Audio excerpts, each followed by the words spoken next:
Hey everyone, it's Matt from the Nintendo team with the review of Wii Music.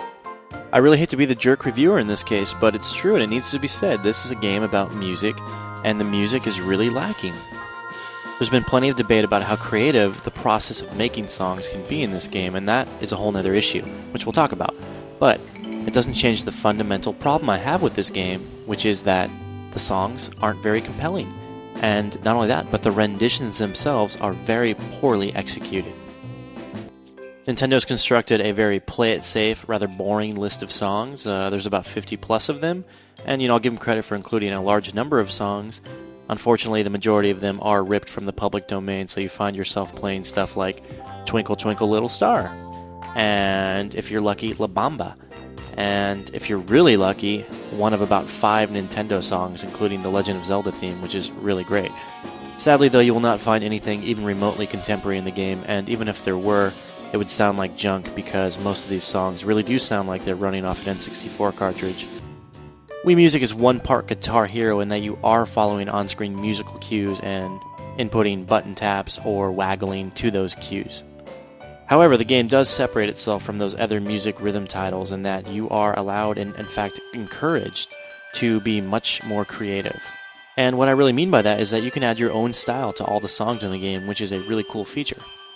So you have 60 different instruments to choose from, ranging from pianos to horns to guitars and to drums.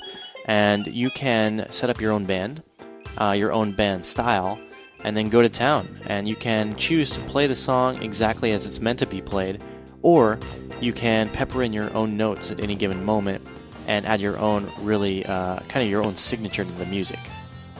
This is without question the best part about the game, and I think anyone who likes Wii Music will primarily like it for this reason, just because it does offer some limited form of creative expression. The Custom Jams mode is the main draw, but there are a handful of mini-games to explore, including here, Wii Maestro, and you can see Satan is conducting the orchestra.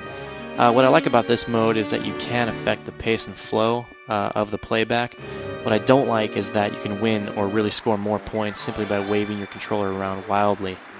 And here in pitch mode, you listen to a bunch of sounds and solve quizzes based on those sounds. Pretty easy, but it does round out the selection and gives you a little bit more to do. Wii Music does have a really good, clean presentation that reminds me a lot of Wii Sports, and it also incorporates a really good video playback function, so after you do create your songs, you can save them as videos, give them cover art, and even trade them with friends who can then mess around with them, and I think that's a really neat feature. I do have to mention that one of my biggest gripes with the game, and that is the control of many of these instruments. Oftentimes either too simple or too complex and not really in the middle. So you do have instruments that you just waggle and waggle and waggle and they basically play themselves, and that's really boring. And you also have instruments that are on the other end of the spectrum, really, really difficult to play. And a good example of that would be the drums. And I think kids are really going to have a hard time with these because playing the drums in Wii Music is much more difficult than playing the drums in real life. You have to use a combination of the Wii Bounce Board, Wii Remote and Nunchuck, also the analog stick and D-pad, and just about every button on both controllers. And try having any kind of rhythm when you have to consider all of that. And that is Wii Music, a game that is sure to please kids looking for a great noisemaker. For our full written review, check out IGN.com.